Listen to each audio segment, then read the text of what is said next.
Hello friends, ఈరోజు మనం పల్లి ఉండలు ఎలా తయారు చేసుకోవాలో చూద్దాము. ఈ పల్లి ఉండలకి పల్లీలని ఒక 2 కప్పులు తీసుకోండి. 1 కప్పు బెల్లం తురుము, కొద్దిగా వాటర్. ఎంతో సింపుల్గా త్వరగా అయిపోయే రెసిపీ ఇది. ముందుగా పల్లీలని కళాయిలో వేసి వేయించుకోండి. మనకి పొట్టు వేగేంత వరకు కూడా వేయించుకొని ఒక వేరే ప్లేట్లోకి తీసుకొని పెట్టుకోవాలి. ఇది పొట్టు మొత్తం కూడా తీసేయాలి. నెక్స్ట్ మనం బెల్లం వేసేసి ఒక 1/2 కప్పు వాటర్ వేసి మనం బెల్లాన్ని దగ్గరికి అయ్యేంత వరకు ఉడికించుకోవాలి. దీన్ని మనం ఒక గిన్నెలో వేస్తే మనకి ఉండలే రావాలి.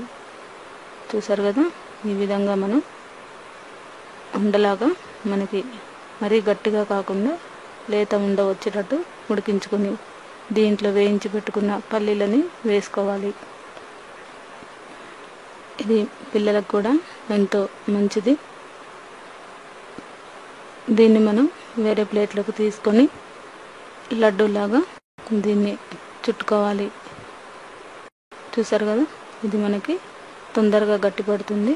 ఒక ప్లేట్కి నెయ్యి రాసేసి ఆ ప్లేట్లో ఈ మిశ్రమం అంతా కూడా వేసుకోవాలి. మనం పల్లీల మిశ్రమాన్ని దీంట్లో వేసుకొని లడ్డూలాగా ఈ తొందరగా గట్టిపడుతుంది ఈ మిశ్రమం.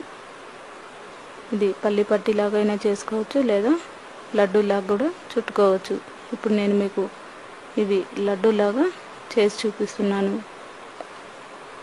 ఇవి మనం వేడిగా ఉన్నప్పుడే కొద్దిగా లడ్డూలాగా చుట్టి పెట్టుకోవాలి.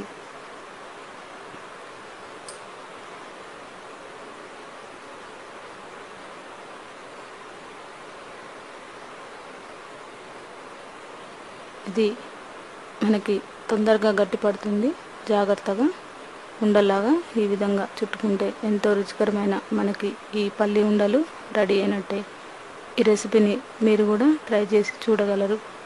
ఇవన్నీ కూడా మనం మొత్తం ఇలా లడ్డూలాగా చుట్టు పెట్టుకుంటే మనకి ఈ పల్లి ఉండలు రెడీ అవుతాయి. పిల్లలు కూడా ఎంతో ఇష్టంగా తింటారు.